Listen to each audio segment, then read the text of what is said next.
Welcome to Breakup Cheater. Let's dive into today's story. My name is Caleb Monroe. I was married to Natalie for 22 years. 2 decades and change.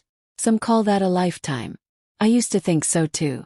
We met during our final semester of graduate school. She was magnetic. Not in the loud, showy way, but in the quiet, confident manner that made everyone listen when she spoke. Natalie was sharp, composed, and had this ability to make a sterile room feel like home. We didn't waste time. A year after graduation, with barely enough money between us to cover rent and groceries, we got married. At the time, we shared an aging Corolla that groaned on every uphill climb and lived in a 1-bedroom apartment that smelled faintly of someone else's cooking no matter how many candles we burned. Still, those early days were good. Solid. She took on freelance gigs as an interior designer. I landed a job as a logistics coordinator at a supply chain company. Not glamorous, but consistent.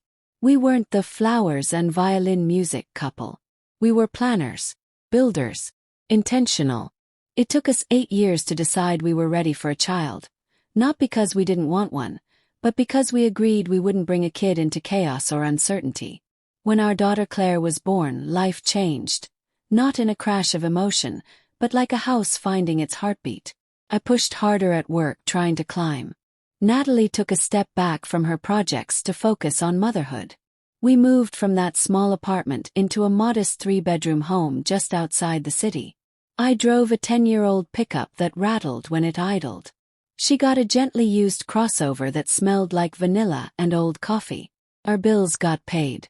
Claire went to good schools. We didn't miss PTA meetings or dentist appointments. People used to say we were solid. That word stuck with me. Not flashy, not thrilling, but steady. That's why what happened later hit so hard. Because people assume when a marriage breaks down, someone must have missed the warning signs. I didn't. It didn't start with some dramatic betrayal. No shouting, no slamming doors. Started small. Almost invisible. Started with silence. Late client consultations on Friday nights. The nights that used to be ours. No big plans, just takeout and cheap wine on the couch. That was our thing, started in year 2 and never missed. Until suddenly it was. Then there were the phones. Natalie had always left hers face up on the counter. Suddenly it was flipped over. Always. She started locking the bathroom door every time. Her phone went in with her. And the laughter. Soft, amused, distracted. She'd giggle at something on her screen more than anything I said. When I asked, she shrugged. Just memes from Riley, she said, referring to her assistant. You wouldn't get it. Now Riley was about 15 years younger and had never struck me as the meme-sharing type with her boss. But I didn't press. You don't accuse your wife of lying about text messages unless you're ready for what comes after. One Friday night I got home early. Dinner still in its containers on the stove, untouched. She was already at the door with her keys. Got a client walkthrough tonight, she said, barely making eye contact. They want to see the property under evening lights. I frowned. That's a first. She didn't blink. High-end clients want high-end treatment, Caleb. Things evolve. The way she said my name, clipped, sharp, like she was irritated I'd even questioned it. That was the first real crack. But the moment I knew something was off. It was nearly midnight. I'd woken up thirsty. As I passed the hallway, I heard voices coming from the guest bathroom. The one she always claimed had better lighting. Pause. Her voice was soft, breathy, almost playful. Stop, Evan, she said, a light laugh. You're such an idiot. No, seriously, you're bad. My stomach dropped. I knocked. No answer. I opened the door slowly. There she was, sitting on the edge of the tub, phone in hand, screen tilted just out of view. She looked up like I'd just walked in uninvited to a private conversation. Oh my God, Caleb. Privacy. She said it like I was the one out of line. I stared at her. My voice caught before it came out. She quickly locked her phone and stood up. You scared me. What are you doing? I didn't say anything. Couldn't. I just walked away. That was the night something broke. Not in her, not yet, but in me. In the way I had always assumed we were a team. In the quiet trust that doesn't need checking. From that night on, I started watching closer. And what I found? That's a whole different chapter. Everything okay? Yes. Natalie glanced over her shoulder. Yes, Sarah. Just being dumb. Then she walked past me. No pause, no explanation, not even a glance back. Just a soft perfume trail and the silence she left hanging behind her like smoke. I stood there in the hallway still. Not angry. Not even confused. Just aware. Something was wrong. Not loud wrong. Quiet wrong, the kind of wrong that seeps in slow like water under a door. But I didn't confront her. Not yet. Not because I was scared. 'Cause I knew better. Natalie was smart, surgical even. If I came at her with half a story, she'd flip the narrative before I could finish a sentence. I'd be the insecure husband, the overthinker, the one making something out of nothing. So I waited. And watched. She started dressing nicer on days she said she wasn't meeting clients. Makeup that hadn't seen her face in years. Perfume that used to be for anniversaries or weddings. Now sprayed on a Tuesday morning. Her phone, once forgotten on countertops, never left her grip. Always locked. Always flipped screen down. Then came the Thursday. I've got a late consultation, she said. Across town. Might be a long one. He nodded. What's the address? She blinked. Just a flicker. But I saw it. Why?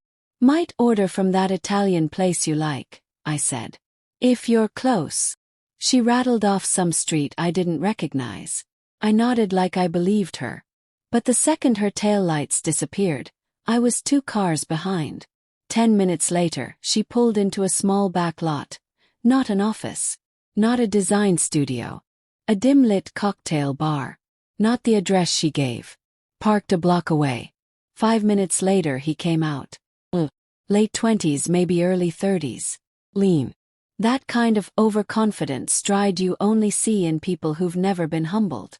Long coat, tight jeans. He spotted her and smiled. They hugged long and soft. Familiar. Natalie laughed. Touched his chest like she was checking to see if he was real. I watched them walk inside together. No photos. I didn't need proof. I needed clarity. I stayed in the car for an hour, engine off, lights low. When they didn't come back out, I drove home slow, careful, like I was carrying glass. Back in the kitchen, I sat at the table. Didn't move. Just stared at the wall clock ticking off what was left of 22 years. She came home just after midnight. Usual. Like nothing about the night was different. I waited until she closed the door. You get the lighting just right. She froze for a breath, then smiled faintly without turning. Yeah. Client was picky. Understood. Was his name Owen? That smile shattered like glass dropped from a height. He turned. What? Owen, I repeated. The guy you hugged outside Glass and Grain. The one you had drinks with while I sat outside, watching my marriage fall apart in real time. Her face drained. You followed me, she snapped. That's your takeaway. No, I said, stepping closer. Measured. My takeaway is you lied to me. 4 months. She crossed her arms, backed into the counter like she needed something solid to lean on. You think I wanted it to be like this? I don't know what you wanted, Natalie, I said. You haven't told me a real thing in over a year. Her voice cracked just for a moment. I felt invisible, Caleb. You were always working, always somewhere else. You stopped seeing me. No, I said. I stopped chasing someone who didn't want to be caught. She didn't respond. So what now? Yes. Is this serious? Are you leaving? I don't know, she whispered. That was the worst answer she could have given. Then we heard footsteps. Claire stood in the hallway. Bedhead, pajamas, phone in her hand. What's going on? She asked, voice thick with sleep. Natalie looked at her like backup had arrived. Your dad's upset, she said. He followed me. Claire looked at me, confused. Why would you? Because your mother's been seeing someone, I said. Someone younger. Someone who isn't me. Claire's face didn't shift to shock. shifted to disappointment. In me, she asked. That's not how you fix things. You don't stalk people. You talk to them. She's been lying for months, I said. You think that's how she fixed things? Claire's voice turned cold. Maybe if you were around more, she wouldn't have to. And just like that, the people I'd built my life around looked at me like I was the villain in their story. Natalie left a week later. No big blowout. No slammed doors. Just a quiet Saturday morning. Suitcase by the door. I'm going to stay with my sister, she said, eyes not meeting mine. Just need space. Claire stood nearby, hoodie-zipped, sneakers on. Already dressed to leave. You going too? Yes. Claire nodded. Yeah. I think it's better this way. Natalie tried to keep her voice neutral. Don't make this harder than it has to be. I stepped aside. Said nothing. When the door closed, the silence wasn't peaceful. It was surgical. A week later the divorce papers came. Clean, predictable. Standard splits. My lawyer, Harold Knapp, quiet, slow-talking guy, looked them over. You want to fight this? He asked. I shook my head. No. I want it done. We settled quickly. No alimony. No drama.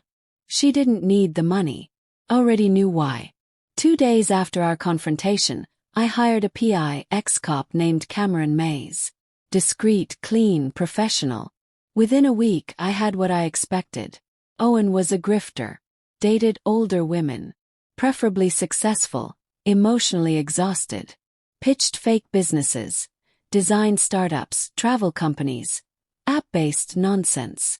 Convinced them to invest. Then ghosted. Cameron's photos told the story. Owen driving the BMW Natalie leased. Owen depositing cash the same day Natalie withdrew a lump sum. He even pawned her mother's old necklace. I didn't send the photos. She made her choices. Let her learn like I did. By watching everything you built be taken from you while you stand still and silent. 3 months passed. Not a word from Natalie. Not from Claire either. I saw their lives online. Rooftop brunches, art galleries, some Napa trip I knew she couldn't afford alone. Owen was in the early photos, hand on her waist, smug. No tags. No mentions. Just disappeared. 2 weeks later I got a message. Not from Natalie. From Claire. Can I come by after school? She stood at the door like she wasn't sure if she was allowed in anymore. I didn't say anything. Just stepped aside. She sat on the couch, sleeves pulled over her hands. Mom's not doing great, she said. I stayed silent. She gave Owen a bunch of money. Said he was starting a studio. Put her name on the lease. I raised an eyebrow. He bailed, she said. Took the money. Her card. Even pawned a necklace Grandma gave her. I didn't react. She cries at night, Claire added. Sits in the dark. Blames herself. She should, I said. Claire blinked. You really don't care anymore. I stopped caring, I said. The minute you both walked out like I never existed. Her voice dropped. I thought you didn't love her anymore. You were just cold. I worked every day to make sure you never went without. I broke myself keeping this house together. I know now, she said. But it was too late. I walked to the door. Opened it. Tell your mother not to call. Not now. Not ever. Claire hesitated, then left. No goodbye. Just like her mother had. It was nearly 5 months before I heard from Claire again. Started with small texts. Hope you're okay. Saw your truck near Main Street. Titans are trash again. I replied, but I didn't invite her back. Then one Sunday she showed up. No warning. Takeout in hand. I didn't want to eat alone, she said. I let her in.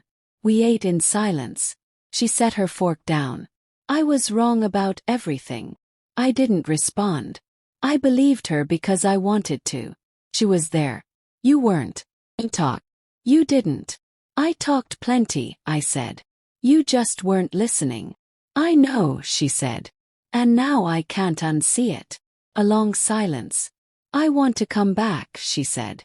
Not just for a night. For good. I don't need your forgiveness. I just want a chance to earn it. That night she stayed. Guest room. And slowly we rebuilt. No speeches. No emotional reunions. Just dishes. Dinners. Few laughs during late-night TV. Meanwhile, Natalie started writing letters. Not emails. Letters. Rambling, nostalgic, regretful. I read one. Then burned it. Then came Tuesday. I pulled into the driveway and saw her car. Natalie stood at the door, holding that old tan purse. She looked thinner. Smaller. I just wanted to talk, she said. I folded my arms. Talk about what? I made a mistake. I know that now. She told me everything. Owen. The money. The guilt. The nights she spent rewinding everything. Then she pulled out a letter. I wrote this months ago. Never sent it. I didn't think I deserved to. I didn't take it. You blinked, Natalie. She tilted her head. What? You blinked. When it mattered. When it was us against everything, you blinked. I didn't. Her breath caught. I survived, I said. Rebuilt. I'm not reopening wreckage just so you can feel better about walking away. She nodded, eyes glassy. I get it. Closed the door. Quietly. Claire came downstairs 10 minutes later. Was that Mom? He nodded. She okay? She's alive, I said. We sat down on the couch. No more drama. Just quiet. Steady. Because the version of me she wanted back doesn't exist anymore. And the man sitting here, he never blinks. Thanks for watching Breakup Cheater. Subscribe for more stories that hit deep.